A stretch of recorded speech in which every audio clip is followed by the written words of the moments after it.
Hey, good afternoon, everybody. Good morning, good evening, whatever it is in whatever part of the world you're in. This is C. Miller with Sugar Publishing LLC, and I'm back with another episode of Indie Author Insights. And I have the incomparably talented Mr. Fredrick Beaty on the line, and he is going to share the evening with us. How you doing today, brother? I'm good, man. How are you? Doing well. Happy to have you and excited about everything that you're going to be sharing with us this evening. Why don't you tell us a little bit about yourself? Oh, man. So I am an author. I'm a podcaster. I am I'm an advocate for domestic violence, social justice, and also mental health. Those are the hats that I wear currently, but, seeing as how the exposure is for me, I think I'm probably going to be wearing more hats, but that's me in a nutshell, at least for now. Yeah, you're doing a great job too, bro, because I caught that Trailblazers podcast that you did. I think it was on domestic violence with Miss Melanie Johnson. Yeah, I'm learning that more people are getting the strength to speak out against experiences that they had with domestic violence or what have you. So are you running into that a lot of opportunities with a lot of that? You know what? Actually, I am, because me and another good friend of mine, we actually started a Clubhouse Room talking about that. So we actually started that this last month, actually, like toward the beginning of November, and that's what we talk about. It's something we do every Wednesday. Really? So we talk about domestic violence every Wednesday. We talk about a different aspect of it. Wow, there's a lot of brothers, a lot of men in there. For right now, it's just two of us. It's two brothers right now, but mostly women. But at the same time, we're slowly gaining traction. Yeah. I think it's going to help as long as you stay consistent and other people come along. But it is a little intimidating because my hat's off to you, because I don't know what it'd be like being only two men in the room, even though it's a clubhouse room. I don't know what it'd be like being only two men in there with Well, I mean, I look at it I always go in there with an open mind. Simple fact of the matter being is, because I've been on both sides of that, I can speak to both sides of that. And I can also speak to the hardships and the healing and all that goes through going through both sides of that. So, I mean, just to be able to speak on both sides of the matter, but also be able to be someone to help someone, and also to give someone insights and, help them try to get over that hump that they're on. It means a lot. It really does. Yeah. Perfect word, insights. That's what this is all about, Indie Author Insights. We try to share with new writers or new authors different things that might help guide them through the publishing process. So we appreciate you chipping in and helping us out with this. But back to the domestic violence. That's kind of in the vein of what your first book addressed, right? Broken Chains? Exactly. Let's tell us a little bit about it. So that book was born out of I won't even say born. It was created out of a situation of wanting to put my own story out there. So a lot of what you hear, while a lot of what you read will be loosely based upon my own personal experiences. Those experiences are intertwined within four different characters. 2 females, 1 male, two females, 2 males, an older male, a younger female, a teenage male, and also an older female. So, and I speak up on how, number one, how domestic violence, how it manifests, how it continues. Yeah. How people view themselves when they go through those incidents, right. But also how they can empower themselves to be better people, but also escape those situations. Even though the book that I wrote has happy endings, not all domestic abuse or violent situations in that way. They don't. So I try to speak from those concepts, because there are several different types of abuse. Do you have the domestic abuse, which is the physical, the mental, the verbal, the psychological. You also have, the child abuse and things of that nature, but you also have people that have been through such traumatic situations that they abuse themselves. And I kind of poke the bear on each one of those. Yeah. Wow, man, that sounds exciting. I'm gonna have to check that out. Let me ask you something. Was it challenging? Because one thing that we emphasize, especially to new writers that are considering publishing, we try to catch them early enough when they're still in the process of developing their manuscript, is understanding your target audience. Have in mind who you're writing that book to and who you're writing that book for. How did you determine your target audience? Who is the target audience, and how did you determine that while you were writing? You know, my book, what I write is, you know, is for people who are looking, who are in a situation, or who are in situations, and they feel that they want, and they feel it in their heart and in their spirit and their soul that they need to change, or they want to change. It's for anyone who is in a domestic violence or an abusive situation. It's for anyone who suffers from mental health issues. The time, you know, that's my target audience. But also, and that target audience isn't just limited to women. It also involves men, and also involves children. So I want men, women, and children to read this book. And when they read these books, they see a part of themselves, and they see a part of themselves in these characters that I've created, and they see a little bit of what they're going through in these characters, and then they make a decided choice to make a change. So you have to really draw out the illustrations of every character and parallel them to real life people, as far as, you know, the situations that you know and understand now. Had to. That sounds so challenging. It actually was, because, you know, writing from a female's perspective as a male is difficult in and of itself. Simple fact of the matter is, the female emotional and mental state is a little different than how we are. We're more of a, you know, straight line type people. We're more straight line. Women are like curves and straightaways and more curves and stuff like that. So you have to kind of dive into that to try to figure that out. Yeah. You know, one of the difficult characters I was writing was the character of Karina, because her story had so much emotional upheaval and impact that I stepped away from it a few times, because I'm sitting writing her story, and, you know, I got tears streaming down my face, because this is so visceral and so real. You know, to write about someone who's been through all these traumatic situations, and then also starts to abuse themselves, but then also goes through the other types of abuse, the sexual abuse and things of that nature, and they still feel like they want to abuse themselves, and then find themselves in a situation to where they're tired and they want to change themselves.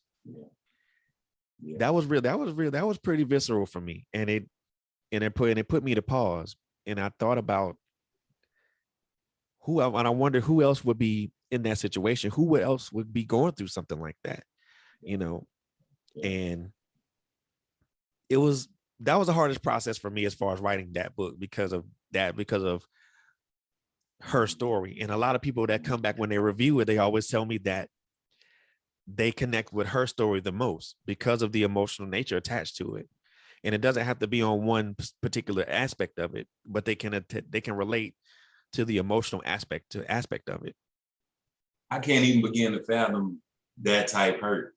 Actually, I read a couple of books that were in the same genre, and they had characters sound like quite similar to Karina. They were, you know, they went through a lot of trauma, and from that, they had developed all these detrimental habits and to start spiraling out of control. And one, you know, the one book I was reading, and this chick was just like nympho, like but all of it was because that's all she had been shown that she could be, because of the abuse and the molestation experience that she had been through.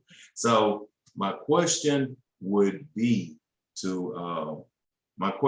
you would be, how do you come up with a cover for something like that? What was the process of, how did you process what you wanted this cover to be like to represent the content of the book? Now, that was something that I thought about. I thought about that part of it after I wrote it, after everything was written. Okay. And I also looked at the concept of how it was written. The main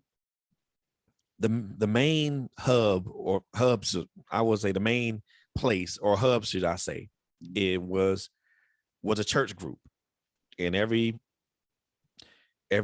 few days they would meet up and they would talk about their stories and, you know, have little group sessions and stuff like that. So that was the main hub. And I thought about, you know, was I gonna use a church as a setting, or was I gonna think of something different? What came to mind is, you know, a metal chain that was a metal chain, because when you think about it, there are things that chain us, that hold us down, and that keep us ensnared. Yes, sir. So to speak. You know, domestic violence and abuse is one of those chains that hold us down. Mental health is another one. So when I looked at it, I looked at that chain, and then I looked at other pictures of seeing chains that were broken. And the one that caught my eye was a big metal chain that was broken, where it was connected at. And I told myself, that's the imagery that I want to use. Yeah. Because it pretty much envisioned, or it pretty much told me that, okay, this is what you use. It envisioned what I was writing the whole time. You know, there were other concepts that I thought about, maybe having a church setting, and then maybe having a circle that was broken and having a silhouette of those 4 characters there. You know, that was the original cover that the publisher used. However, for me, I thought it was a little too out there. Okay. And I needed something a little bit more simplistic. Okay. You said the publisher used, so you went with a publisher, and how much initially, right? So you say that was the cover that the publisher used. How much input do you have when you're dealing with a publisher? How much leeway do they actually give you when you're dealing with a publisher? Well, I mean, for me, it was all about, my experience, which was mostly positive until that last month or so. Okay. I was able to kind of put my input into what I want, into what I want to use as a cover, or as a concept. The concept was very good, though. You know, when I look back at it on hindsight, it was a touch much. Okay. And when I say that, it's because I thought it was too much. Okay. Now, you know, the publisher was very, very, very, you know, open to, you know, a lot of things. They provided me feedback on the manuscript, and also offered me tips and pointers on what I could do to improve the manuscript. You know, adding a sentence here, you know, removing a sentence there, providing a little bit more clarification for why this is going on, and, you know, also a lot of character development, because, you know, anyone that writes, if they're writing a fictional story, there's a lot of character development involved. Yeah. So I had to really fully flesh out these guys. Yeah. And a good friend of the publishers had spoken to me personally about how to, you know, properly develop these characters, to make them fully fleshed out, but also make them very relatable. Okay. What was some practices you put in place to help develop the character? One, you know, the basic questions for me is, like, you know, sex, gender, height and weight are not necessarily something that I normally do, but I do just to kind of give myself a visual. Ethnicity, create a little backstory for each one, just to kind of just to familiarize myself with who they are, and how I can personally relate to them as a character, but also how I can also write them and fully flesh them out. You know, I don't do the personality things and nothing like that. I want their personality to shine in the dialogue. Yeah. So, because now I consider my writing style a little different from other people because I use a lot of dialogue. Okay. I prefer the written dialogue over descriptive paragraphs and sentences. Yeah. The reason I do that is because I want the reader to be immersed in the emotion that these characters are going through when they speak these words. Because I want them to feel the anger, I want them to feel the pain, I want them to feel the sorrow, I want them to feel the hurt, I want them to feel the anxiousness when they're reading this. One person told me that, and this is someone who was, highly critical of what I wrote. They said I use way too much dialogue. And I was like, well, everybody writes differently. Right. I don't like to use a lot of descriptive words. I don't like to use a lot of descriptive paragraphs. That takes away from the emotional impact. Yeah. I want you to hear these people. When you read this book, I want you to imagine that you're listening to the words that these people are saying, and the tone and the way they're saying it. If they're hurting and they're crying, I want you to hear that person crying. Right. I want you to hear their voice shake. Yeah. Yeah. And that's really probably going to be the most effective way to develop a story. Because if you translate a book to a movie, the descriptive paragraphs only gonna come in place when somebody's leaving the police station, headed to the house, and it may be a song on the radio, but nobody's talking. It's just saying, talking about the rain, talking about them taking a right. But most of the movie's gonna be built around the interaction of the people. So the characters. You want to hear them when they're crying. You have to write in all that. Yeah. You have to write all that in, and that's what's going to build the story out. That's so important. Thank you for sharing that. That's so important. Not a lot of writers do that. No. I'm sure it's evidenced in the response that the individual gave you about you using dialogue. But yeah, that's actually going to be the most effective way. I mean, I'll say this for younger authors: if it's fiction, most definitely you're gonna need to use dialogue, right? Because you want to be able to have those characters be real, be people that you can relate, be people that the reader can relate to and can attach themselves with, whether it's an antagonist or a protagonist. If it's somebody that's a protagonist or the good guy, you want that person to have that beautiful bonding relationship with that good guy and say, hey, I'm gonna ride with this guy because he's a good guy. He makes good choices, and he's gonna do what's right. If it's an antagonist, you want to be able to have that same feeling. Look, I can't stand this dude. Ooh, and then you want to have that. You want to build that love-hate relationship, but at the end of the day, you want these characters to be as alive as you can make them. It's really up to the writer's imagination to whether how alive you want these characters to be. If you fully flesh them out, there will be lively and vibrant characters that anybody can get behind or come against, and these will be characters that folks will talk about. Yeah, absolutely. Case in point, man, it's a great movie out. Everybody's talking about called A Harder They Fall.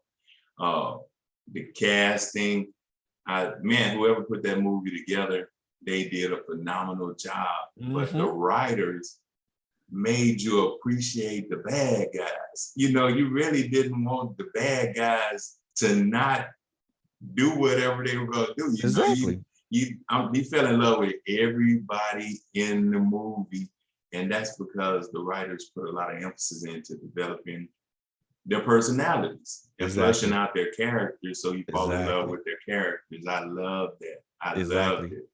That's why I fell in love with comic book writing. Yeah, because comic book writers can turn these villains into somebody that someone can get behind, but just from. Because in some comic books, now I like adorable, I like anti-hero type comic books. So cats like Wolverine and Deadpool and other comic book characters or someone that I draw to, because they're not really a hero, they're not really a villain, they're just doing what they feel is right. They're doing it their own way. Right. It's like they could go either way. Yeah. Exactly. And we all can understand that. You know, depending on what way the wind blowing, you may have to react a certain way. So Of I think course. people appreciate the honesty and the transparency in a character. You can't make them all goody Yeah. good guys, you know. I mean, you can make someone with a questionable moral character, but they're always moving, trying to do that. Their questionable moral character is always moving toward the side of right and what's just. It's just their actions look questionable. Like, well, wait a minute, why are you doing that? You know, Batman is a great example, honestly. Yeah. You know, a flawed individual who had a tragic past. Right. But then at the same time, he built his body and his mind up to be the perfect machine, but it's still very flawed. Mm-hmm. And then when you have writers that can bring out that can humanize him, make him more relatable to people, because a lot of people when they look at Batman, they think, okay, this guy's a vigilante, he does things his own way. But you have to kind of look at it from the dichotomy from his past first. What put him in that vein? Why did he go overseas and build his body up to be the perfect machine and things of that nature, and why he became a crime fighter? You have to look at those things. Right. That's certainly some valuable insights. Let me ask you, when it came to, because you mentioned you initially started out with a publisher, so you can share a little insight as to self-publishing versus assisted publishing or traditional publishing or what have you. Give me the pros and cons, a couple of pros. I tell you, give me one of each for each. Gotcha. As you have learned it, please. So one pro with, so there are pros and cons of everything. The pro with a publisher is that you have support. You have those people that'll be able to help you every step of the way, whether it's writing your manuscript or doing your cover or marketing and things of that nature. The con with being an independent author is, well, all that's on you. Yeah. The one thing that I like about being an independent author is that, number one, you're on your own schedule. Right. You write what you want to write when you want to write it, and you can put it out whenever you want to. There's no time frame. There's no time limit. Being with a publisher, they impose time limits. They impose things that you have to do. Sometimes some publishers will have you make you, once you put one book out, you got 3 to 4 months before you put the next one out. And to me, that's the one con that really I don't like, because it becomes tiring after a while. Your imagination and can only go so far for so long until you're burned out. Being burned out. I don't want to be burned out as a creative, as a writer, as an author. I want to be able to come into anything with a fresh mind, and a clean slate. I don't want these deadlines on me all the time. I mean, because those deadlines get nerve-wracking, and then people just get overly anxious because they have these deadlines, and then what happens is a subpar product. So I rather take the time to do it right with the editing, with the character development. I'd rather take the time to do it right than do it wrong or have it come out in a subpar. Yeah, because you was more concerned about the timeline than the product. Yeah, I mean, so what did you learn? What did doing it all yourself, what did it teach you? What did you learn out of publishing it all yourself? An extreme amount of patience. An extreme amount of patience. I know, right? You have to be patient when you're doing your own thing, because you have to look at, and I look at it from both sides of the coin. I look at it as a reader, but also as an author, because even now as an author, I read books and I am like extra critical of grammar, sentence structure, spelling, and things of that nature. So I put myself in that reader's shoes. What would they think if they picked this up?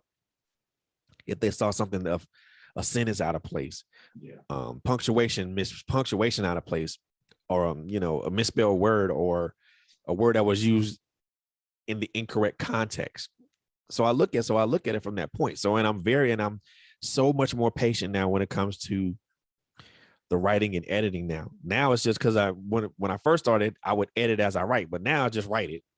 I just write it out, and then I edit it, and I edit it once it's finished. Because for me, doing it the first first way was extremely tedious and very time consuming. And be sitting up on my laptop like now I just write it. Yeah. And I'm done with it. Yeah. What kind of writer's assistant do you use to help correct it? I am as old fashioned as they come. I'm still a pen and paper guy. Okay. Still a pen and paper guy. You write everything out, pen and paper. Yep. Oh man. Because that's my basis. Okay. Yeah. Once I write it down and it's complete, then I transcribe it to the laptop or to Word or whatever word processor software I'm using. And at that point, because what I write on pen and paper, that's my rough draft. This allows me to kind of play this. That allows me, when I put it down, that allows me to play with it and play with certain aspects and certain characters. Then that's when I can modify it. Yeah. But what I write down and what I write on pen and paper is my initial thoughts and how I want things to flow. Okay. After a while, it gets to it for me. And now it's to like, when I write things on pen and paper, I'm like, wait a minute. That ain't what I wanted to do initially, but let me just erase all that and go right back to it. Yeah. I'm still a pen and paper guy. I'm still very old fashioned. Man, hats off to you, bro. How you know when it's ready to release? How you know if you've written it, now you transcribed it and moved it over to the computer, you're looking over it. How you know, okay, after this pass, then I'm gonna be ready to publish it? You know what? The one thing that I'll say this for the up and coming authors that'll be watching and listening. Yeah. Your story is complete when there's nothing else to tell. And what I mean by that is that when you get to where you feel your end is, mm-hmm. and there's nothing else, there's no other thought processes that are coming out of your mind as it pertains to what you write, is complete. Mm-hmm. And I tell folks this all the time that come into look, people worry about word count. Right. I am not concerned with word count. People worry about pages. I'm not worried about pages. My first book was 157 pages. My second book was only 67 pages. Okay. So I don't worry about word count. When it's complete, when my story is done, it's done. Okay. If there's something else that I need to add to it later on, when I think back after it's published and I think about it, well, maybe I could have added this to it. Maybe I could have added that to it. Then I'll go back to the original manuscript that I have on my laptop, and then I'll add it up and I'll add those elements to it, throw it back on KDP, let them do what they do when it becomes live and whatever. Yeah. That'll just be a second edition. Yeah. But for the most part, for me, when it's complete, when it's done, when your story, you'll as a writer, you'll know when your story is done. Because like I said before, when there's nothing else for you to tell.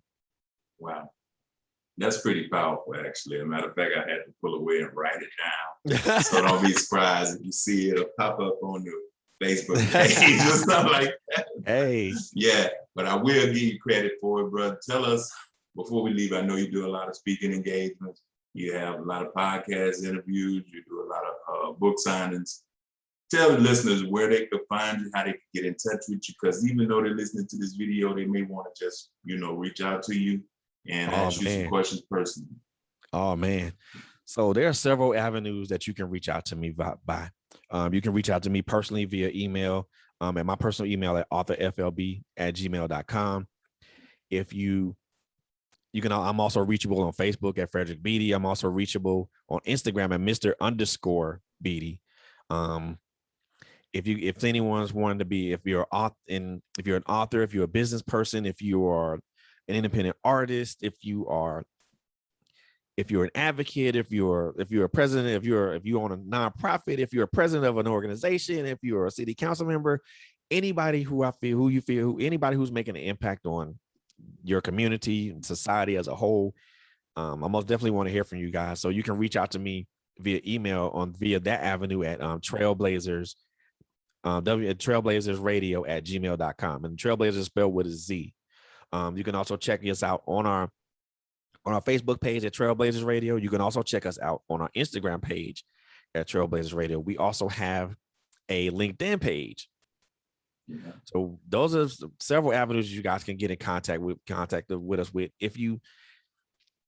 If you're not doing anything on a Wednesday night, by all means, stop by Clubhouse. Myself, Miss Angela Thomas Smith, Miss Paige Parkinson, as well as so many other people that will be on there. We'll be on there every Wednesday at 8 p.m. Eastern Standard Time. That's 7 p.m. Central, or whatever time zone that you're in. Yeah. We'll be talking about domestic violence, as well as any other subject that we come across. I haven't done many speaking engagements. However, I am looking into trying to do some and do more, try to do at least a couple, because the one thing that I'll say, and I was inspired by listening to, by talking with Cheryl and Lyris. Mm-hmm. You know, there are so many things that we as, you know, this color people, yes, as our people, there's so many things that we're all passionate about. And listening from Cheryl and Lyris, they were very passionate about maintaining culture, our culture. Yes. And that's something that I think that's important. Also, even as equally as important is us being able to be viewed as equals. You know, that's why I rail so hard with social justice, and you know, that's why I rail so hard with domestic violence and mental health. You know, because certain things we as black people have normalized, and it's time for us to not normalize those things anymore. You know, we don't talk about how to help each other, and when we're going through some things, we don't talk about how we can heal each other. We always talk about putting each other down and, you know, saying this and that. We're always chasing quote unquote the bag, or chasing clout. And it's really not all about that. Yeah.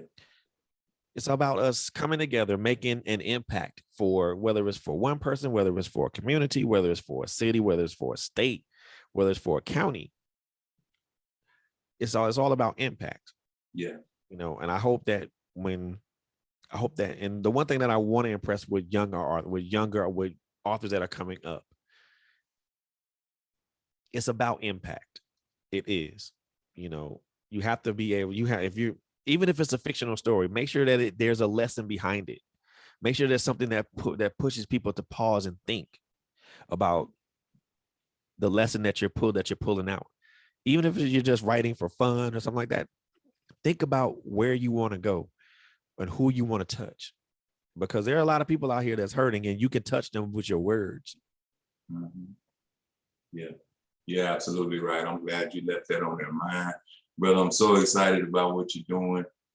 Anytime you got anything going, don't hesitate to let us know. And most if definitely. There's any way we can get in, we'll get in where we fit in.